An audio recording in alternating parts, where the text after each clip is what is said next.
This video is sponsored by Mura Safety. Mura Safety provides professionals and the general public uncompromising equipment for personal protection, utility, and comfort. Some of their offerings include gas masks for both adults and children, filters, hazmat suits, and many other products. Mura Safety is here to put preparedness and peace of mind within everyone's reach. They're practically my neighbors, being headquartered in Austin, Texas, and Mura Safety has international partnerships with agencies and law enforcement groups from all over the world. Agencies such as the United States Department of Defense, United States Marshal Service, also into the Czech Republic, Turkey, South Africa, Romania, Portugal, Lithuania, and Indonesia. So again, I want to thank Mura Safety for sponsoring this video. I'll be sure to put a link in the description so you guys can check out all of their offerings. Without any further ado, let's get on to today's video.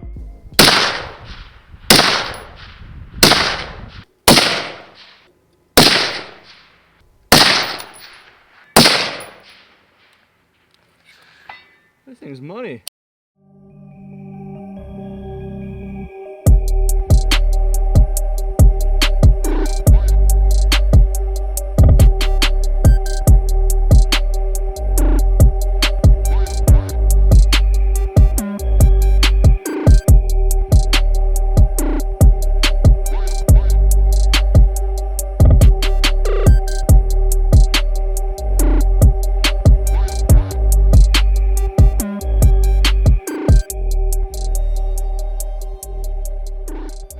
Hey, what's going on, guys? Brandon here with Texas Plinking with a video I'm very excited about because one, it's a setup on long range shooting, but it's also budgeted. The budget in this one was $2,000, which is a very healthy price point, so we're going to get into it a little bit, but it's about getting together a semi-auto long range setup for under $2,000. And this one is like beyond exceptional at any price point considering all the features and specs. And it came together for quite a bit under $2,000. So all things considered, I'm very excited to show you guys this setup. Let's not waste any time. Let's get right into the main bones of this. This is a complete rifle, not a build, of course, other than the additions I put on, like the bipod and scope. We'll get into those. But the actual rifle itself is a complete out-of-box rifle.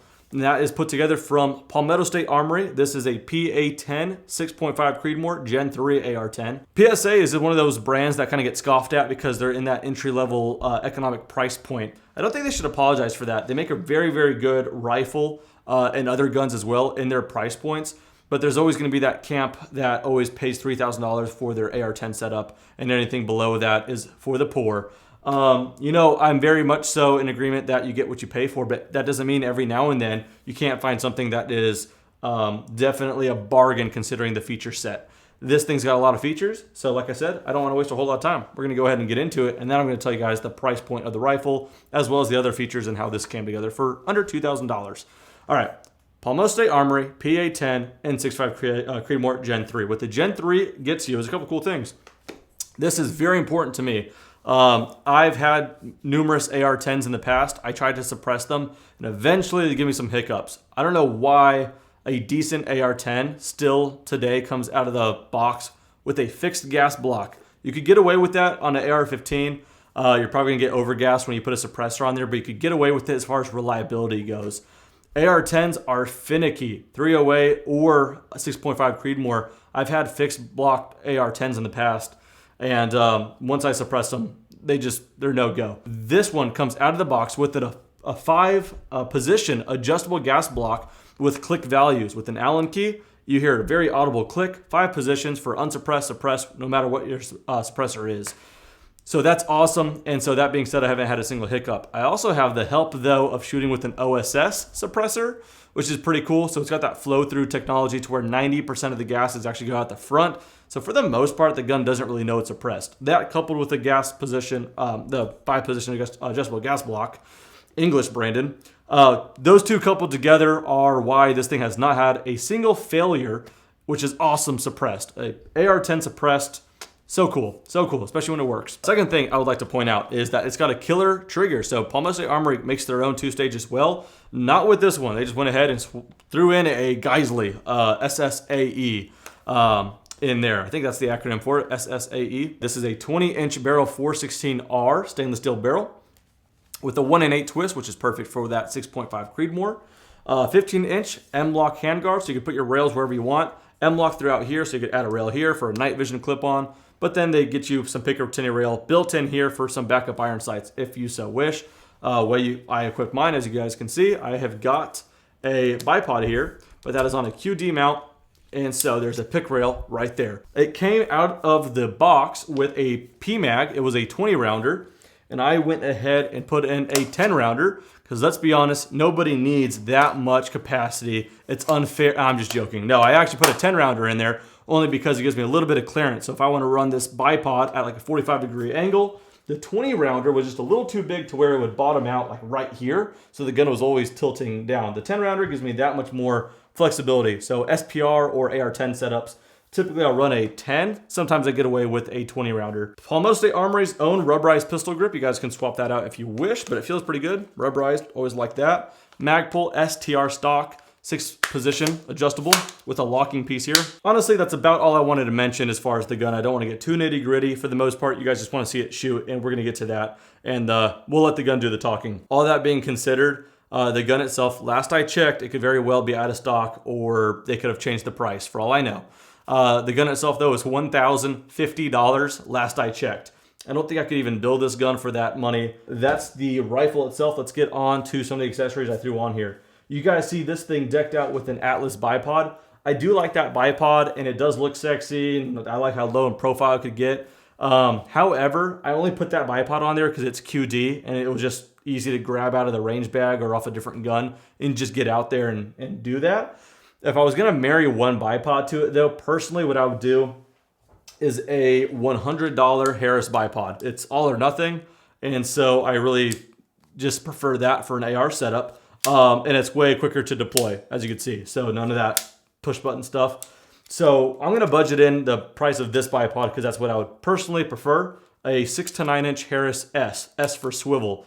Very sweet bipod. With the price point we have so far, we could still factor in a very, very heavy hitting optic with some heavy hitting features. If you guys are subscribed, I apologize. I'm about to sound like a broken record, but considering the price point and what I wanted this gun to do, as far as bench rest, long range shooting, it was pretty easy to fill in an Arken optic in here. So you guys may have heard me talk about Arken optics in the past. I really like them at any price point, but they happen to be very, very economic. So let's go ahead and make this pretty brief as well. This is an Arken Optics SH4 Gen 2. This one particularly is a 6 to 24 by 50, 34 millimeter main tube, so plenty of room. It packs in a lot more adjustment for elevation. The reticle itself is on a first focal plane. It is Arken Optics' own designed reticle with plenty of bullet drop compensation. Very nice for follow-up shots. Clarity is very, very nice on this optic. It's got a 0 stop, 0 reset. It stops nice and clean. It has got a lifetime warranty that's transferable and all that good stuff. So overall, really, really like the optic. Also like the price point too. For the 6 to 24, it is $449.99, so $450, let's call it. And the 4 to 16 by 50, same optic, just different zoom range, is $399.99, so just about $400, let's call it. Thing is though, once you go 34 millimeter tube, optic mounts can get pretty darn expensive. Thankfully, Arken Optics makes their own as well here. It is a 20 MOA, so it gives you a little bit of pre-cant for more adjustment on top of the 34 millimeter tube. But yeah, 20 MOA cantilever mount, and it is $59.99, so $60 for a pretty sweet mount. Let's just call it $450 for this optic, $60 for the mount itself on a $1,050 gun with a, let's budget in the $100 bipod because that's what I would prefer. And overall, we've got a setup that is pretty darn stellar. Just for transparency and disclosure reasons here, I personally do really like using these optics. I've bought a few of them personally, got them on a few rifles, so I do like them. However, they are cool enough to hook me up with a coupon code and an affiliate link. So if you guys want one, I will put a link in the description, as well as my coupon code Texas Plinking. If you use either of those, it does actually give me a little bit of a kickback, and it makes me look useful to Arken Optics. So it is a way to support me. However, I promise you guys, I wouldn't personally use or recommend on my YouTube channel a product I do not like. Arken Optics, though, have just kind of been a really well-kept secret for a long time, and that secret's starting to come out. Very awesome optics for any money, but for under $500, pretty darn solid. Just wanted to throw that disclosure out there. If you guys bought one through that link or coupon code, you're helping me out a little bit, so I do appreciate that. But nonetheless, I try to show as little bias as possible. Obviously, I'm a fan of other optics as well. But as far as this one coming together for its price point, I don't think I could have replicated it any better, done any better. But for $2,000 for an AR10 repeatable long-range setup, this thing turned out really, really nice. That being said, I think that's all I really wanted to say here indoors.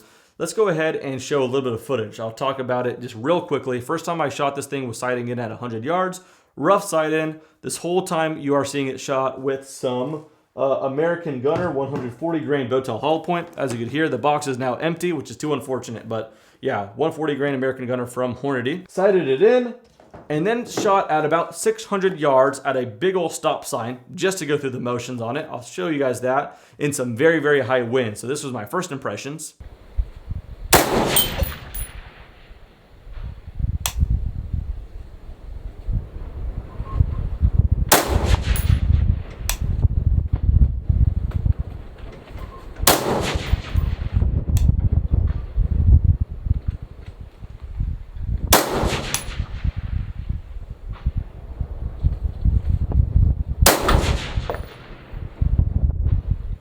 Not a bad group.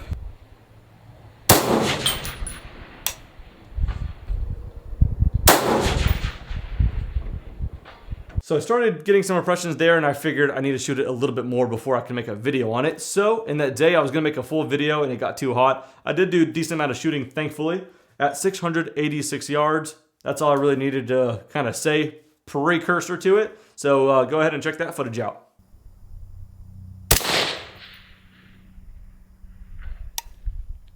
Nice. Wow. All right, we'll just call it good there. All right, that was cool. That was like a guess on the wind and everything. This thing might be quiet enough I could go without hearing protection.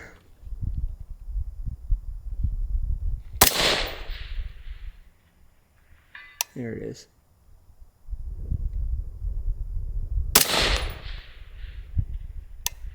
Oh, this thing's money.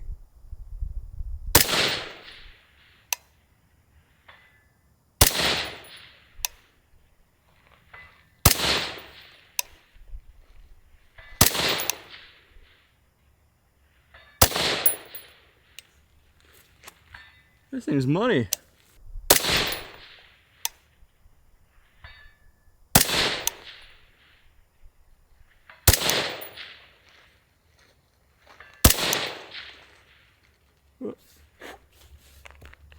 Little left, I think, on that one.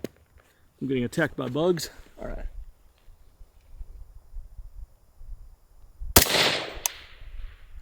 Right.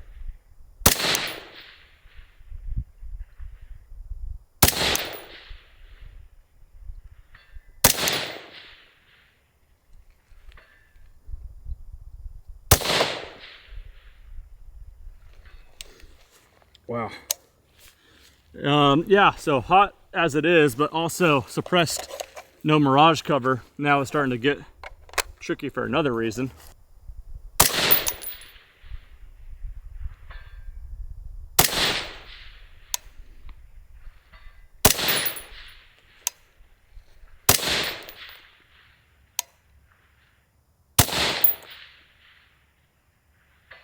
Oh boy. All right, well, short shooting sequence, but I'm about to die. All right, well, pretty capable rifle. I think we're just gonna go ahead and wrap up final thoughts indoors. That's my setup. Forget the suppressor. If you guys want to add one, go for it later. But as far as well under $2,000 with a couple $100 left over, actually, yeah, it's pretty darn stellar. Quite a time we have to where you could put a setup together like this for under $2,000. From here, where do I go? I don't quite know. I do like the stock, like I said, but maybe I'll put more of a DMR purpose one. Maybe not. The one thing I will say, I will probably put a different charging handle on there because it's always going to be running with this optic. So that doesn't really work this way. It's got a pretty standard traditional charging handle. So I'll probably put some form of some ambidextrous charging handle. That's not too expensive. And other than that, I don't really think there's much I need to do. For under $2,000, this thing is pretty darn stellar. If you guys didn't know about it or the optic, hopefully I kind of enlightened you guys. Maybe it makes you want to impulsively put some money out there and make a build. No apologies from me. But yeah, cool setup. I'm sure I'll show it off some more.